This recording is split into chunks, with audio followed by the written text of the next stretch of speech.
नमस्कार.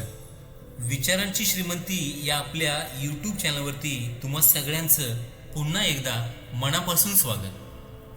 मित्रांनो, आयुष्यात चमत्कार घडत नाहीत, मात्र विचारांनी माणसाच्या आयुष्यात परिवर्तन होतं हे मात्र नक्की. म्हणूनच असाच एखादा विचार शोधण्यासाठी ऐकूया आजची कथा. एका सोनाराच्या मृत्यूनंतर त्याच्या कुटुंबावर आभाळ कोसळलं. त्यांच्याकडे खाण्यापिण्यासाठी सुद्धा पैसे नव्हते.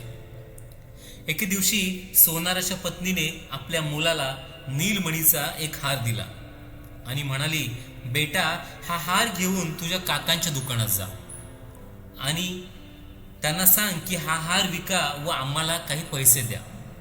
मुलगा तो हार घेऊन काकांच्या दुकानात गेला. काकांनी त्या हाराकडे बारकाईने पाहिले आणि म्हणाले, बेटा, आईला सांग की सध्या बाजारात खूप मंदी आहे.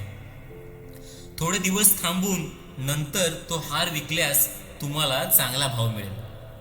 त्याला थोडे पैसे देत त्याचे काका म्हणाले, तू उद्यापासून माझ्याबरोबर दुकानात बसत जा.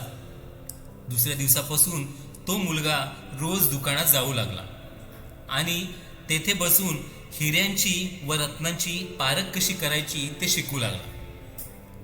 थोड्याच दिवसात तो हिऱ्यांचा मोठा पारखी बनला. आपल्या हिऱ्यांची पारख करून घेण्यासाठी दूर दूरवरून लोक त्याच्याकडे येऊ लागले. एके दिवशी त्याचे काका त्याला म्हणाले, बेटा, तुझ्या आईकडून तो हार घेऊन ये आणि तिला सांग की आता बाजारात खूप तेजी आहे, तुम्हाला त्याचा चांगला भाव मिळेल. आईकडून तो हार घेऊन त्याने स्वतःच त्याची पारख केली. त्याच्या लक्षात आलं की तो हार नकली आहे, पण त्याला आश्चर्य वाटलं की काका स्वतः हिऱ्यांचे व रत्नांचे मोठे पारखी आहे, मग त्यांनी आम्हाला हे का सांगितलं नाही. मुलगा तो हार घरीच ठेवून तसाच दुकानात परत गेला. काकांनी विचारले, अरे, तू हार आणला का नाहीस. तो म्हणाला, काका, तो हार तर नकली आहे, परंतु तुम्ही माझ्यापासून हे का लपवून ठेवले. तेव्हा काका शांतपणे म्हणाले, जेव्हा तू पहिल्यांदा हार आणला होतास तेव्हा जर मी तो हार नकली आहे असं तुम्हाला सांगितलं असतं तर तुला असं वाटलं असतं की आज आमच्यावर वाईट वेळ आली आहे म्हणून काका मला असं सांगत आहेत. पण आज जेव्हा तुला खरं काय आणि खोटं काय हे पारखण्याचं ज्ञान झालं आहे तेव्हा तुला समजलंच असेल की तो हार खरोखरच नकली आहे. त्यावेळी खरं बोलण्यापेक्षा नातं सांभाळणं हे माझ्यासाठी जास्त महत्त्वाचं होतं.